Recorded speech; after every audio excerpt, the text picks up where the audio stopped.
Hello there everyone, and welcome back to the Classic Electrics channel. This is going to be the first telephone setup tour video that I've ever made. I'm not really sure why exactly I haven't gotten around to it before, but I think it's about time I do one. So we'll start here on the desk. And this is as of January 28th, 2024. So first I have an AT&T EL52210. Which is actually the first multi-handset cordless phone and the first answering machine that I ever got back in August 2020. I got this on clearance sale on AT&T's website, and I think it was $25. And then here is a Uniden DCX150, which is connected to the TRU-8885 base in my bedroom. And this is a Bell Atlantic CA100.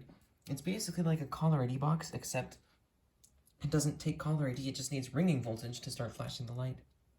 And it has this review button, which when you press it, plays whatever line audio is currently on. In this case, it would be the dial tone, and that lets you check for voicemail dial tone. But the funny thing is, this has like the tinniest and most distorted speaker I've ever heard. Listen to this.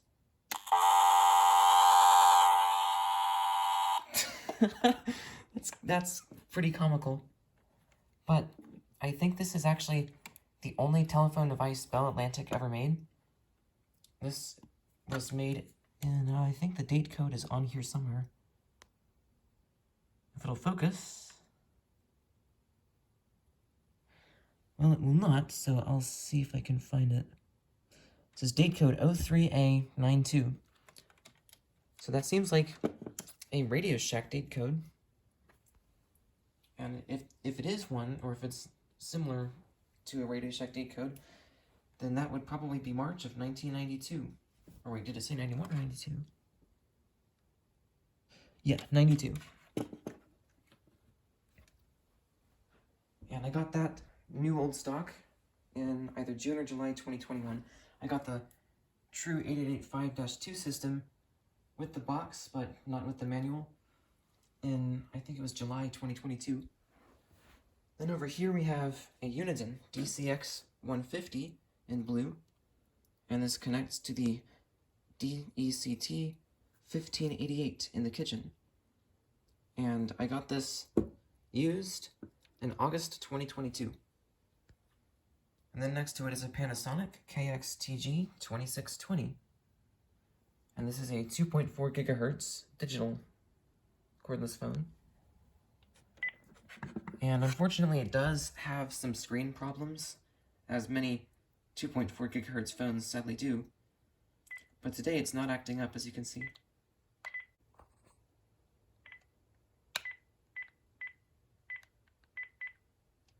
It has the classic set of ringer tones on here.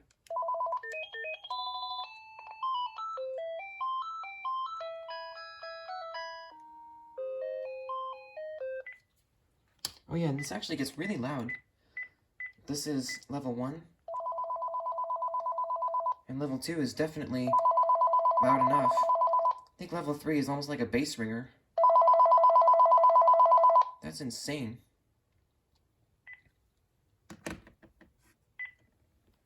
Then over here is an AT&T 210M in white, which I got also on AT&T's website in January 2021. Oh yeah, and I got this one used in, I think it was early November 2022, but it took until December to get a battery for it. Then here is another AT&T 210M, which I got on Amazon in July 2020. And this is an AT&T E2126, which is, I think, almost the same as the E2727B. And this is my grandmother's old phone, which she gave to me in January 2021 when we got our new Panasonic phone system. And this is the ringtone that she always had it set on. The bass is not plugged in right now just because I've been rearranging stuff and there wasn't a good spot to plug it in. Although it does need a new AC adapter because this one introduces a buzz onto the phone line. So I had it plugged into this.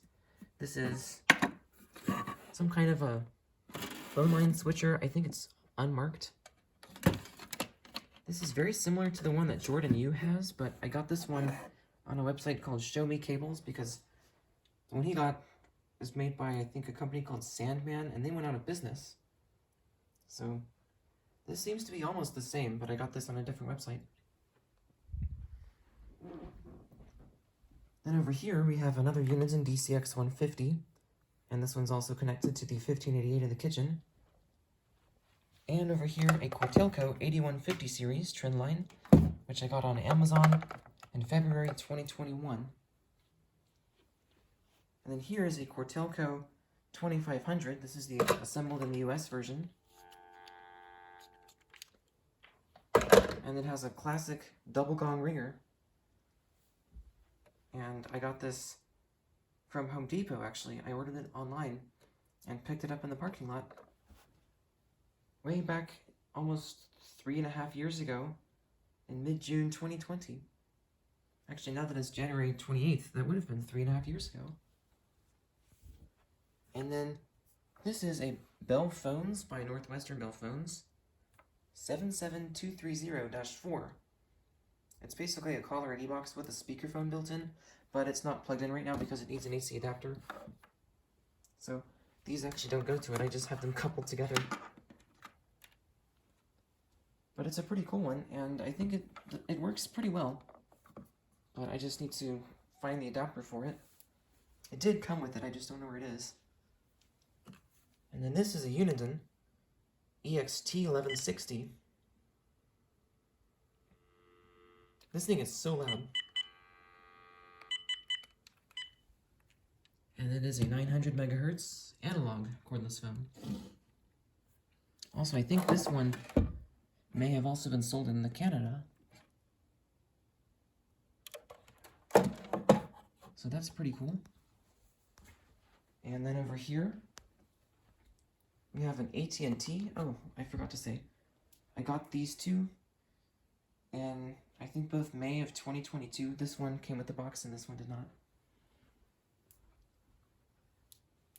Now this is an AT&T 260, which I think my parents got a long time ago.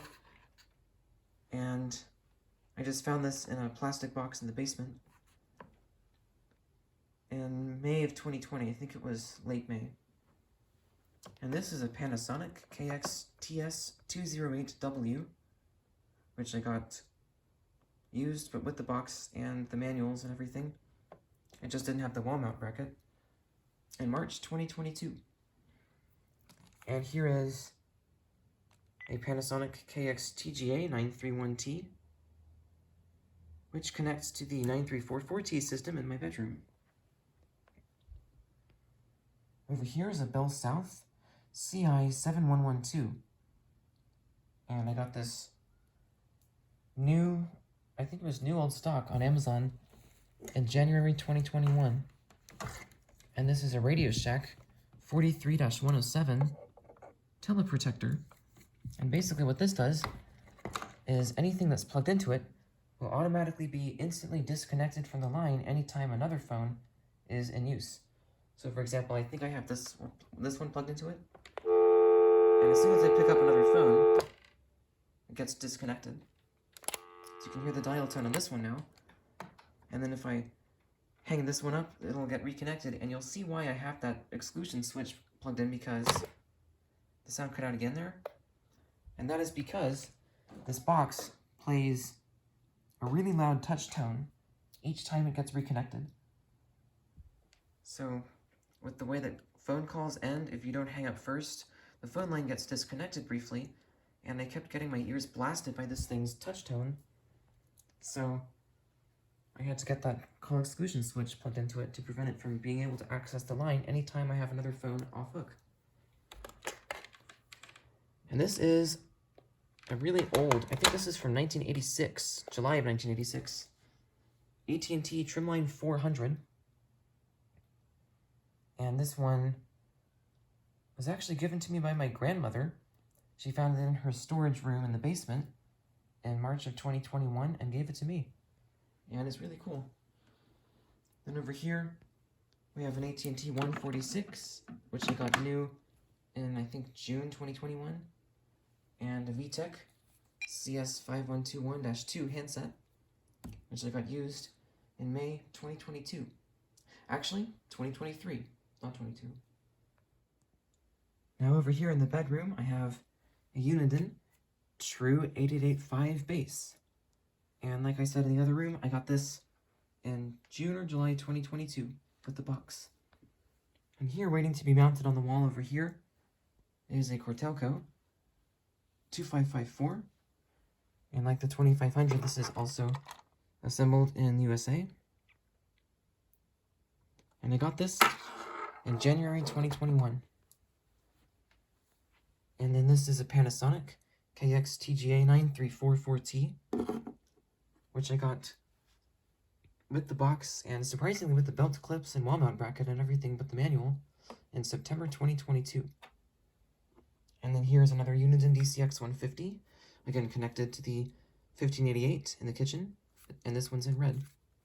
And here is an interesting one. This is a Panasonic KX TM85B.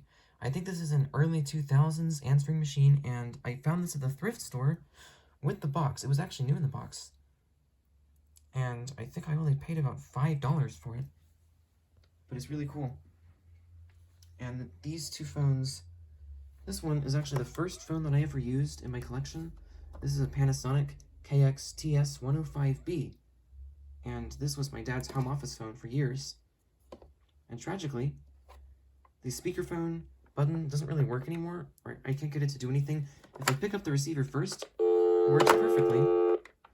But also the program button, which is supposed to activate even when the receiver is hung up, does not work. However, it does work, as you can see, for the mute indicator flashing when the receiver is picked up. And I think same for the dial lock. No, maybe not. I don't know what that's supposed to do. I mean, I do know. It basically locks up these dials except for the emergency one and also these touchstones. But I can't get it to work. So, I don't really know what's going on with this phone, but I guess I may have to get another one at some point if it just doesn't want to work. Because this is the first corded phone that I ever used. And this is an AT&T 530, which I got new. This one was made in 1996, and I got it new, actually for Christmas from my grandmother in 2022. And then over here, we have my Cortelco 6150 series trim line, which I got, I think, on Amazon in May 2021. And here's the base for the CS5121 system. And another DCX150, also connected to the 1588 in the kitchen. And then here is an AT&T 438. I got this new in, I think it was July 2021. And this is just a really neat Caller ID box. It basically has 3 different output jacks, and I have a splitter plugged into one. One is labeled phone, the other is labeled fax. Actually, one of the others is labeled fax, and the third is labeled modem. So it's basically designed for home office use. So it's pretty neat. And for me, I have so many phones to plug into it that I have several connected to each phone jack. And then here is the last phone that I have upstairs, or at least set up right now. This is a VTEC CS6114. And this is the first cordless phone I ever got in early July, 2020. And then downstairs we have in the library an AT&T EL52210 handset. And in the kitchen, the Uniden EXT1588 base and a VTEC T2326, which is out of charge. Oh yeah, and I forgot to mention that T2326 was a thrift store find in, I think, September, maybe it was late August of 2023. And then lastly, in the basement, we have a Uniden DCX150, which is connected to the 1588 in the kitchen. And this might actually be still in the Christmas ringtone. No, it's not. Okay. So So those are all of the telephones that I have set up as of January 28th, 2024. Thank you for watching.